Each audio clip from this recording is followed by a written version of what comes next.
Quero saudar os irmãos com a saudação petrina, a saudação de Pedro. Graça e paz vos sejam multiplicadas. Amém? Graça e paz vos sejam multiplicadas. Irmãos, temos esta alegria, temos esta oportunidade tão maravilhosa de estarmos reunidos no meio da semana. Hoje é quarta-feira, dia 30 de março.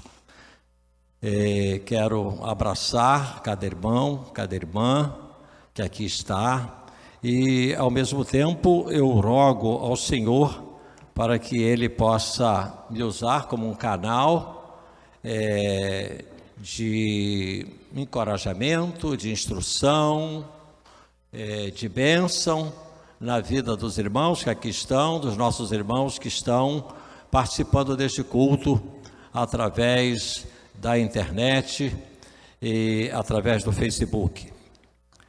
Irmãos, quando nós abrimos a palavra do Senhor, e hoje nós vamos ao capítulo 6 de Romanos ainda, porque Deus colocou no coração do nosso pastor o estudo da carta de Paulo aos Romanos, e nós já estamos no capítulo 6, ou ainda estamos no capítulo 6. Esse é um estudo maravilhoso, e quando nós nos detemos na palavra, vamos encontrando riquezas maravilhosas, algo muito precioso para a nossa vida espiritual. Mas antes de nós entrarmos aqui, esmiuçando esse texto, tentando esmiuçar, tentando tornar esses versículos claros para a nossa mente, eu quero dizer aos irmãos que eu fiz uma postagem no Facebook com o seguinte título: 9 anos, 49 anos. Amanhã, 31 de março, João Bernardo, meu neto maior, estará completando 9 anos. E eu vou estar amanhã completando 49 anos de consagrado ao ministério pastoral. Irmãos, eu dou muitas graças a Deus, porque eu ainda me sinto útil, eu ainda me sinto saudável, eu me sinto animado. É verdade, a gente vai chegando assim, depois dos 70, com alguns desgastes na nossa área, né? Às vezes na visão, né? Na audição, enfim, mas isso faz parte, né? Do próprio envelhecimento, mas ainda me sinto útil para poder abençoar vidas, para poder encorajar irmãos, para levar pessoas ao Senhor Jesus Cristo. Ainda nesta semana, eu inclusive postei isso também no Facebook, uma pergunta que eu fiz a um frentista que estava abastecendo o meu carro: você já falou com Deus hoje? Ele disse não. Eu falei: aproveita o horário do almoço, daqui a pouco, quando você for almoçar, para agradecer a Deus as bênçãos. E dali eu comecei a falar do pecado, comecei a falar da provisão de Deus em Cristo Jesus, e deixei aquele jovem que estava me atendendo pensando, e eu fui orando por ele para que o seu entendimento pudesse ser aberto para as verdades do Evangelho. Vamos semeando, vamos falando com as pessoas. Irmãos, o Senhor quer que a gente viva para fora. O Senhor deseja que a gente abra os nossos lábios para falar da graça de Deus. Os irmãos, as irmãs que são muito tímidas, peçam a Deus para vencer essa timidez, para que você possa fazer uma pergunta para alguém e, conforme a resposta desta pessoa, você vai então prosseguir a explicação bíblica àquela pessoa. Se você perguntar a uma pessoa se ela tem certeza da sua salvação, ela vai responder alguma coisa, e você parte daí para explicar o que é salvação. Enfim, irmãos, Jesus começou a evangelizar a mulher samaritana fazendo um pedido: mulher, dá-me um pouco d'água. Um pedido. E daquele pedido que Jesus fez à mulher samaritana, Jesus a evangelizou, e ela foi para a sua cidade de Sicar, falou sobre Jesus, e no final, não apenas ela foi salva, mas dezenas e dezenas de pessoas lá em Samaria experimentaram a salvação através do testemunho daquela mulher samaritana. Então, irmãos, o Senhor deseja que nós possamos não apenas receber a mensagem, o conforto, mas através de nós Ele possa falar às pessoas, para que elas também tenham a mesma paz, a mesma esperança, a mesma certeza de salvação que o irmão tem. Então o Senhor nos salvou para que nós sejamos instrumentos de salvação para outras pessoas. Amém, irmãos? Então, Senhor, me ajude, porque eu possa vencer essa timidez, que eu possa telefonar para alguém, que eu possa conversar com alguém, que eu possa orar por alguém. Irmãos, eu oro pelas pessoas em qualquer lugar. Às vezes à porta as ovelhas pedem, pastor, ore por mim. Eu falo, qual é o problema, irmão? Ora ali na hora, porque eu posso esquecer. Ora ali na hora, ora dentro do supermercado, ora no ônibus, ora onde você estiver. Irmãos, nós temos que exercitar mais a nossa vida de oração pelas pessoas. E às vezes você nem está crendo naquilo que você está orando, mas Deus está ouvindo e Deus opera o milagre, a pessoa fica surpresa e até você também. Eu orei, não com tanta fé, mas olha que Deus ouviu a oração, que maravilha. Então, irmãos, é bênção, bênção sobre bênção. Carta de Paulo aos Romanos, capítulo 6, versículo 12 em diante, e Deus possa nos guiar, possa nos abençoar rica e abundantemente nesse estudo. Portanto, não reine o pecado em vosso corpo mortal, a fim de obedecerdes aos seus desejos. Tampouco apresenteis os membros do vosso corpo ao pecado, como instrumentos do mal, mas apresentai-vos a Deus como vivificados dentre os mortos, e apresentai os membros do vosso corpo a Deus como instrumentos de justiça, pois o pecado não terá domínio sobre vós. Vamos dizer juntos, irmãos, porque o pecado não terá domínio sobre vós. De novo, porque o pecado não terá domínio sobre vós, pois não estáis debaixo da lei, mas debaixo da graça. Vamos falar junto? Debaixo da graça. De novo, debaixo da graça. E então, havemos de pecar porque não estamos debaixo da lei, mas debaixo da graça? Qual é a resposta que Paulo dá? De modo nenhum. Vamos dizer juntos? De modo nenhum. Versículo 16: não sabeis que quando vos apresentais a alguém como escravos para lhe prestar obediência, sois escravos daquele a quem obedeceis, seja do pecado para a morte, seja da obediência para a justiça. Mas graças a Deus, porque embora tendo sido escravos do pecado, obedecestes de coração à forma de ensino a que fostes entregues, e libertos do pecado, fostes feitos escravos da justiça. Falo como ser humano por causa da fraqueza da vossa carne, pois assim como apresentastes os membros do vosso corpo como escravos da impureza e do mal cada vez maior, assim também apresentai agora os membros do vosso corpo como escravos da justiça, para a santificação. Vamos dizer juntos? Para santificação. Novamente, para santificação. Porque quando eres escravos do pecado, estáveis livres em relação à justiça.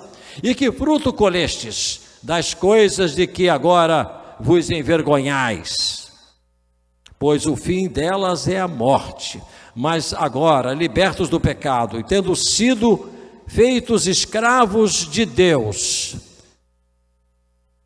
tendes o vosso fruto para a santificação e, por fim, a vida eterna. Porque o salário do pecado é a morte, mas o dom gratuito de Deus é a vida eterna em Cristo Jesus, nosso Senhor. Já houve uma oração, mas eu quero orar mais uma vez. Senhor, estamos diante dessa Tua palavra clara, poderosa, e eu quero Te pedir, Senhor, que me tomes em Tuas mãos mais uma vez, para que as palavras do Teu servo possa explicar a Tua palavra para o entendimento dos irmãos que aqui estão, dos irmãos que estão em casa, das pessoas que hão de assistir este culto, amanhã, depois de amanhã, daqui a um mês, daqui a um ano. Ó Deus, que essas vidas sejam abençoadas. Senhor, toma em Tuas mãos, que eu seja uma voz, um canal a Teu serviço, em nome de Jesus. Amém e amém. Queridos, nós já falamos sobre o pecado. O pecado, na língua grega, é etamatia. Pecado significa errar o alvo, então o pecado é como um arco torto que não consegue fazer a flecha chegar no seu objetivo. Nós temos aprendido que o pecado é uma doença da nossa alma que começou aqui na terra com Adão e com a sua esposa Eva. E depois essa doença passou para Caim, passou para Abel e foi passando de pai para filhos. Na teologia nós chamamos de traducionismo, essa passagem de pai para filhos do pecado. E hoje nós temos aí 7 bilhões e meio quase de pessoas no planeta. Todas elas têm essa doença chamada pecado. E eu quero dizer aos evangelistas da igreja, tanto os homens quanto as irmãs, as mulheres, se você deseja evangelizar alguém, você precisa tocar nesse assunto que se chama pecado. Porque as pessoas acham que não são pecadoras. Se você perguntar a uma pessoa, você é pecador, você é pecadora? Ela vai dizer, não, eu não mato, eu não roubo, eu não faço mal ao meu próximo, e eu até faço umas rezas durante o dia. Então, olha o conceito que as pessoas têm de pecado. Ninguém irá procurar um médico se não achar que há alguma coisa errada no seu organismo, no seu corpo. Sim, irmãos, é verdade isso? Para que você vai procurar um médico se você acha que você não tem problemas? Mas se o seu ouvido começa a doer, e no outro dia está doendo também, você vai procurar um otorrino para resolver o problema do seu ouvido. Você nunca iria procurar um otorrino se você não estivesse consciente de que há um problema no seu ouvido. Então ninguém irá buscar o perdão em Jesus Cristo, ninguém irá buscar a presença de Deus se essa pessoa não estiver convencida de que ela não está bem com Deus, que as pessoas não estão bem com Deus. Por isto, todas essas informações ruins dos telejornais, dos jornais da cidade, todas as notícias que nós temos das coisas terríveis que acontecem. O homem tem uma doença, e o nome dessa doença é pecado. No versículo de número 12, eu quero destacar algo. Esteja aí com a sua Bíblia, Romanos 6,12. Eu leio assim: portanto, é uma conjunção conclusiva. Paulo está fazendo uma conclusão da sua argumentação. Ele diz assim: portanto, não reine o pecado em vosso corpo mortal. Irmãos, quem é que reina? Quem reina é um rei, uma rainha. Não reine o pecado em vosso corpo mortal. Não seja mais o pecado um dominador, um tirano na sua vida. Não reine o pecado em vosso corpo mortal, a fim de obedecerdes os seus desejos. Paulo está escrevendo à igreja de Roma, aqueles crentes lá, aquelas pessoas que foram transformadas, aquelas pessoas que tiveram o seu batismo espiritual no momento da conversão. O batismo que vai acontecer na nossa igreja domingo que vem, aqui, sob este púlpito, aqui o batistério está aqui, o batismo que vai acontecer em água, ele retrata o batismo espiritual que aconteceu no momento da conversão. Essa água aqui do batistério não lava pecado nenhum, porque a água só consegue lavar o exterior. Nós tomamos banho hoje, espero que tenham tomado banho hoje. Então, o nosso corpo foi higienizado, mas a água não tem poder de lavar do lado de dentro. Só tem poder de lavar do lado de dentro o sangue de Jesus Cristo, que nos purifica de todo o pecado. E esta é uma linguagem espiritual. O sangue de Jesus Cristo, seu Filho, nos purifica de todo o pecado. Então, queridos, eu quero destacar aqui nesse versículo de número 12, portanto, não reine o pecado, portanto, não domine o pecado sobre o vosso corpo mortal. O nosso corpo é mortal. Nosso corpo vai morrer um dia. O nosso corpo tem um prazo de validade, e que só Deus sabe. Meu tio está com 95 anos, e há pessoas que vão vivendo, uns vivem mais de 100 anos, mas o nosso corpo é um corpo mortal.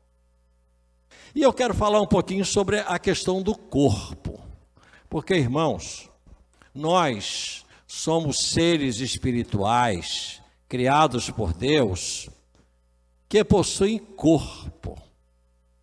Há seres espirituais que não possuem corpo. Por exemplo, os anjos não possuem corpo. Deus, na sua infinita sabedoria, nos criou com corpo. E eu de vez em quando fico assim pensando, e nós crentes precisamos pensar, refletir, parar, contemplar, meditar. Irmãos, a complexidade do nosso cérebro, o funcionamento desta bomba que está aqui dentro, chamada coração, que bombeia o sangue por todas as artérias, desde aqui a nossa cabeça até a planta dos pés. Os pés são o final da linha. Nossos pés, o final da linha. Ali o sangue vai até a planta dos nossos pés e depois volta. Este órgão chamado pulmão, que faz esse trabalho tão extraordinário de eliminar o gás carbônico e o oxigênio para o nosso organismo. E esse filtro extraordinário que é os nossos rins. Irmãos, todos os médicos, eles teriam por obrigação, só por uma questão de inteligência, de se dobrarem diante do Deus desta pessoa que criou o corpo humano. Mas Paulo diz que o Deus deste século cegou o entendimento dos incrédulos, para que os seus olhos não se abram. E aí nós temos pessoas que estudam, fazem faculdade de medicina, são especialistas em cabeça, né?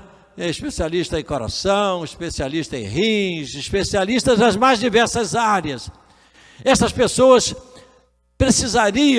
deveriam se dobrar diante do Criador desta maravilha que é o nosso corpo. E eu creio, irmãos, que Satanás tem uma inveja muito grande de nós, porque ele não tem corpo, e Deus nos dotou de corpo. Por isso ele trabalha desde o Éden, para que o nosso corpo esteja escravizado por ele, pelo pecado, e nós sejamos atraídos para desobedecer aquilo que Deus tem determinado para que nós obedeçamos. Mas a palavra de Deus vem ao nosso coração, dizendo que o nosso corpo, agora que nós já experimentamos o batismo espiritual da nossa união com Cristo, no dia da nossa conversão, o nosso corpo não é mais para o pecado, mas o nosso corpo agora, ele é para a glória de Deus, para a santificação, para que nós possamos nos separar a cada dia das coisas que desagradam a Deus, para que nós possamos glorificar a Deus através do nosso corpo. Então falei um pouquinho sobre o corpo. O corpo é mortal. A Bíblia diz que carne e sangue não herdarão o reino de Deus. Então, carne e o sangue que passa pelas nossas veias, carne e sangue não herdarão o reino de Deus. Carne e sangue são desta vida aqui, deste mundo aqui. Como diz a palavra, que ao morrermos, o nosso corpo volta ao pó, porque do pó da terra fomos formados conforme está na palavra do Senhor. Agora, irmãos, vamos lá para o versículo 23. O versículo 23, que é o versículo que fecha este capítulo. Como é que nós lemos aí? Como é que nós lemos no versículo 23? Porque o salário do pecado é a morte. Vamos ler juntos, irmãos? Voz alta. Porque o salário do pecado é a morte, mas o dom gratuito de Deus é a vida eterna em Cristo Jesus, nosso Senhor. Eu quero concitar os irmãos a marcar esse versículo aí na sua Bíblia, e decorarem esse versículo, assim como decorar Romanos 3:23, porque todos pecaram e destituídos estão da glória de Deus. Marque também na sua Bíblia Romanos 6:23, porque o salário do pecado é a morte, mas o dom gratuito de Deus é a vida eterna através de Cristo Jesus. Irmãos, o que é salário? Salário é o que nós recebemos por uma prestação de serviço.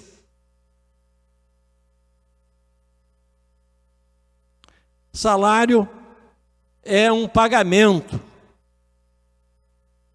Então o indivíduo vai vivendo a sua vida de pecado e não se converte, não se emenda e continua no pecado, porque ele acha que o pecado é muito bom, a prostituição, o adultério e tantas outras coisas que ele faz. Então, o que é que ele vai receber no final da sua vida de pecados? Ele vai receber a morte espiritual, porque ele já está morto aqui. Então, ao morrer, ele vai se separar do seu corpo, ele vai partir para a eternidade, o seu corpo vai ali para o São João Batista, ou para o Caju, para Inhaúma, um desses cemitérios aí.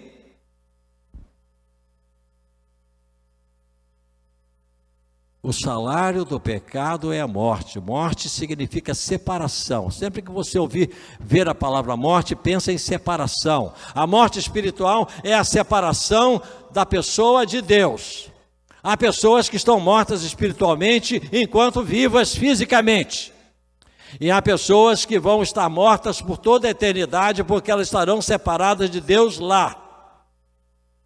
Por isso que o Senhor Jesus Cristo veio nos trazer a vida eterna. Nós não experimentaremos, nós que cremos nele, nós que o recebemos como nosso Salvador, nós não iremos experimentar mais a morte eterna. Por quê? Porque no momento em que cremos nele, instantaneamente nós entramos na posse da vida eterna. A vida eterna. A vida eterna começa aqui. A vida eterna começa neste mundo. A vida eterna não é algo que vamos experimentar após a morte somente. A vida eterna começa neste mundo. E a vida eterna é um relacionamento nosso com Deus que começa na conversão. Jesus falou lá em João capítulo 17, e a vida eterna é esta: que te conheçam a ti como o único Deus verdadeiro e a Jesus Cristo a quem enviaste. Então vejam que a vida eterna é um relacionamento que começa neste mundo, no momento da conversão, e que se projeta por toda a eternidade. Assim como o pecado veio trazer morte eterna, Jesus veio trazer vida eterna. Mas, meus queridos, eu gostaria de destacar o versículo 13. O versículo 13, e eu vou correr um pouquinho aqui para tocar os outros versículos. Tão pouco apresenteis os membros do vosso corpo ao pecado, como instrumentos do mal, mas apresentai-vos a Deus como vivificados dentre os mortos, e apresentai os membros do vosso corpo a Deus como instrumentos de justiça. Vejam que o verbo apresentar aparece 2 vezes aqui. E esse mesmo verbo apresentar, ele vai aparecer no versículo 19. Versículo 19. Falo como ser humano por causa da fraqueza da vossa carne, pois assim como apresentastes os membros do vosso corpo como escravos da impureza e do mal cada vez maior, assim também apresentai agora os membros do vosso corpo como escravos da justiça para a santificação. Novamente, aparece aqui no versículo 19 o verbo apresentar. E esse verbo apresentar tem o sentido de oferecer. Não vamos mais oferecer o nosso corpo para o pecado, mas nós vamos oferecer o nosso corpo para Deus, para a santidade, para a obediência à palavra do Senhor. Já mencionei na palavra da quarta-feira passada, e quando nós não éramos crentes, nós corríamos atrás do pecado. O pecado era agradável ao nosso corpo, à nossa mente, às conquistas da carne. Mas hoje, depois que Jesus nos salvou, os nossos gostos mudaram. Se você diz que é crente, que é convertido, convertida, e os seus gostos não mudaram, tem uma coisa errada aí. Porque aquele que gostava de sambar lá na sua escola de samba, que ia para todos os ensaios, e tem muita gente ensaiando agora, porque vai ter carnaval no dia 21 de abril, quando você se converte, eu não gosto mais disso que eu fazia, não. Eu gosto de estar na casa do Senhor. Eu gosto agora de ouvir as músicas cristãs. Eu gosto agora de escutar o coral da minha igreja, o grupo de louvor. Agora, eu não gosto mais daquele ritmo, eu gosto de outro ritmo, de outro tipo de música, porque na conversão os nossos gostos mudaram. É isso mesmo, irmãos? Os seus gostos mudaram depois que você se converteu?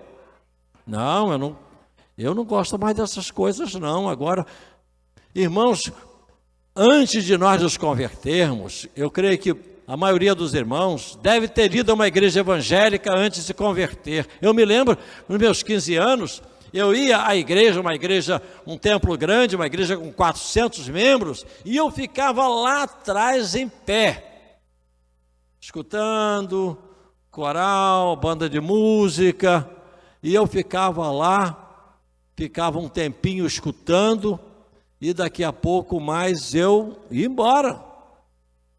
Ia lá só para observar. Mas no momento em que o Senhor Jesus me salvou, que o Espírito Santo trabalhou na minha vida e eu pude entregar a minha vida a Jesus num culto que aconteceu na minha casa, num domingo de tarde, no dia 26 de janeiro de 64, naquele dia, Jesus mudou a minha vida e mudou os meus gostos e as minhas companhias. Então, é realmente uma vida nova, essa que nós experimentamos. Então, nos versos 16 a 18, Paulo está falando sobre escravidão. E todos os irmãos já leram e sabem alguma coisa sobre a escravidão. Desta maldade, desta ideia que veio diretamente do inferno, e não apenas no século XV, XVI, XVII, mas que vem desde os tempos de Abraão, desde os tempos do Velho Testamento, já existia a exploração de vidas através de outras vidas. Então, 16 a 18, e não sabeis que quando vos apresentais a alguém como escravos, para lhes prestar obediência, sois escravos daquele a quem obedeceis? Seja do pecado para a morte, seja da obediência para a justiça. Mas graças a Deus, porque embora tendo sido escravos do pecado, obedecestes de coração à forma de ensino a que fostes entregues, e libertos do pecado, fostes feitos escravos da justiça. Então Paulo está falando aqui à igreja de Roma sobre um assunto que a igreja conhecia muito bem, Império Romano, que escravizou o mundo inteiro, inclusive os judeus estavam sob a escravidão do Império Romano. Então eles entendiam muito bem isto, e Paulo usou esta figura da escravidão para dizer: vocês eram escravos do pecado, vocês eram escravos de Satanás, mas agora vocês são escravos de Cristo, vocês são escravos de Deus. E existe uma palavra no grego que ela é traduzida na Bíblia como servos, a maior parte como servos, é a palavra doulos. Irmãos, doulos significa escravo, não é servo não, é escravo. Nós éramos escravos de um senhor mau, e nós continuamos escravos, mas de um Senhor maravilhoso, de um Senhor bondoso, de um Senhor misericordioso. Nós continuamos escravos, nós somos escravos de Cristo, porque não existe uma pessoa sequer aqui que não tenha sido comprada mediante o sacrifício de Jesus Cristo na cruz. O apóstolo Pedro, na sua primeira carta, ele diz o seguinte: sabendo que não foi mediante coisas corruptíveis, como prata e ouro, que fostes o quê, irmãos? Comprados da vossa vã maneira de viver, mas pelo precioso sangue de Cristo, como de um cordeiro sem mácula, imaculado. E eu vou caminhando para o final desta fala aos irmãos, tendo muita coisa para comentar ainda sobre esse texto. Eu quero contar algo que eu li. Antes, vamos ver 20 e 21.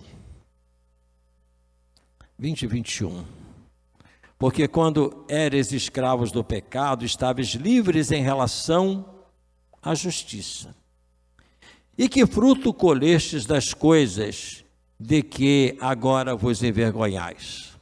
Qual é o fruto do pecado, irmãos? Há muitos irmãos que se converteram e ainda têm as sequelas do tempo em que viveu no pecado.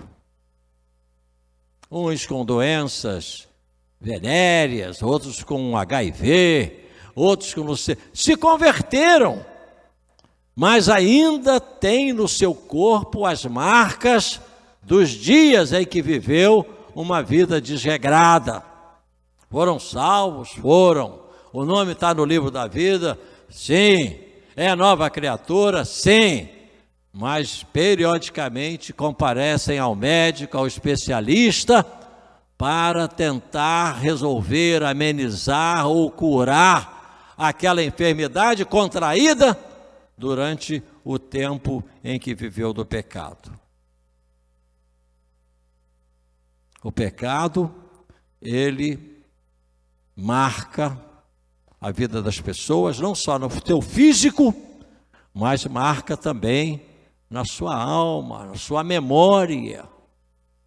Hoje novas criaturas estão se lembrando como eu vivia anteriormente, que coisas eu fazia, que situações eu me envolvia, como eu naquela época prejudiquei pessoas, como eu fui injusto,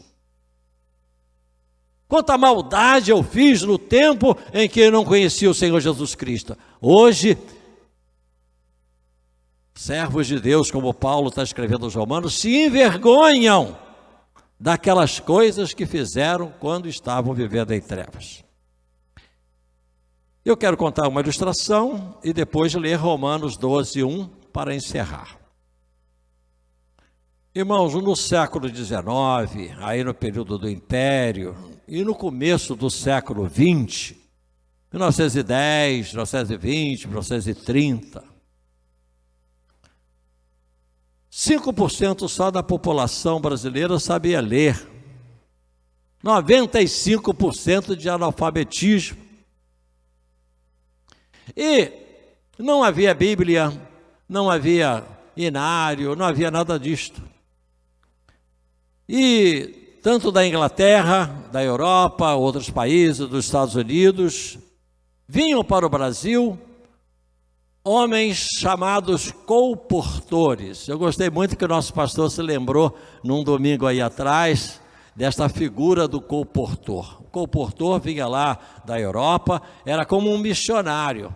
E ele então, com a sua mala, com Bíblias, com livros, com inários, ele ia oferecendo Bíblias. A Igreja Católica fez muita oposição, porque dizia que a nossa Bíblia era falsa, a Bíblia dos Bíblias, dos protestantes, a Bíblia dos luteranos. Então, foi uma oposição muito grande no Brasil. A Igreja Católica, ela queimou muitas Bíblias dos protestantes no Brasil. É só os irmãos lerem a história da Bíblia no Brasil. Existem 2 livros da Sociedade Bíblica.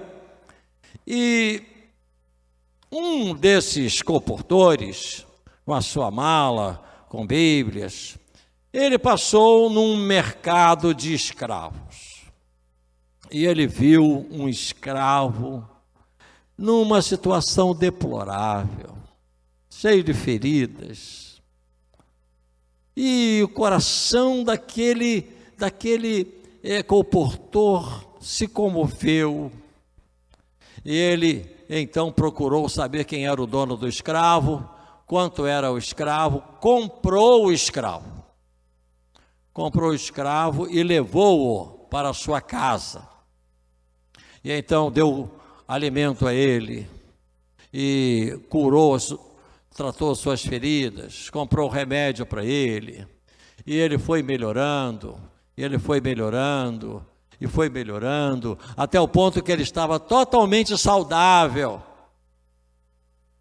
E houve um dia em que o comportor disse para ele: você agora está bem, você está saudável, aqui está a sua carta de alforria, você está livre, você pode seguir a tua vida. Este homem arregalou os olhos, olhou para o comportor e disse: não, o Senhor me comprou, o Senhor cuidou de mim, o Senhor me alimentou, o Senhor curou, comprou remédio para mim. Não. Para onde o Senhor for, eu vou levar essa mala junto do Senhor. Para onde o Senhor for, eu vou levar essa mala que o Senhor carrega. Irmãos, a gratidão estava na presença daquele homem, daquele negro, daquele escravo. E essa gratidão está no meu coração, está no seu coração. Essa gratidão está no seu coração. Essa gratidão está no nosso coração. Talvez alguém diga: mas por que o pastor Carlos sempre está aqui na igreja, irmã Sandra? Porque eles têm uma gratidão, eles sabem que Jesus fez na vida deles, querem fazer por outras pessoas. Por que o irmão Paulinho está aqui todo dia, meio-dia, no culto? Às vezes tem 3, 4, 5 pessoas, pouquinha gente, ele está perseverando fazer isso, porque ele sabe, ele tem gratidão, o que Jesus fez na vida dele. Só nós sabemos o que Jesus realmente fez na nossa vida. Só nós sabemos, porque nós fomos comprados, nós fomos alimentados, nós fomos sarados, o Senhor aplicou o seu remédio sobre nós, o Senhor nos restaurou, e agora nós queremos seguir a Jesus. Senhor, para onde o Senhor for, eu vou atrás do Senhor. Eu não quero te abandonar, não, meu Senhor. Eu quero te servir, eu quero ser uma bênção nas tuas mãos, e depois de terminar a minha vida neste mundo, eu quero estar com o Senhor por toda a eternidade. Onde o Senhor estiver, eu quero estar. E Jesus falou isto: para que onde eu estiver, estejais vós também. Amém, irmãos? Se lembram disto? Para que onde eu estiver, cada um daqueles que eu comprei com meu sangue esteja comigo. E eu termino folheando a minha Bíblia para frente um pouquinho, no capítulo 12, versículo 1. Veja aí o que está no capítulo 12, versículo 1. O nosso corpo agora não é para ser oferecido ao pecado mais. O nosso corpo agora é para ser oferecido ao Senhor. Portanto, irmãos, exorto-vos pelas compaixões de Deus, que apresenteis o vosso corpo, olha a importância do corpo, para que apresenteis o vosso corpo como sacrifício vivo, santo e agradável a Deus, que é o vosso culto racional, autêntico. A edição, a Bíblia Mundo, Nova Bíblia Viva da Mundo Cristão, põe esse versículo da seguinte maneira: portanto, queridos irmãos, eu apelo pelas misericórdias de Deus, que vocês ofereçam seus corpos a Deus, que eles sejam um sacrifício vivo, santo e agradável a Deus. Olha que maravilha, que eu possa fazer isto até o final da minha vida, que você possa fazer isto também até o final da sua vida. Pastor Anselmo.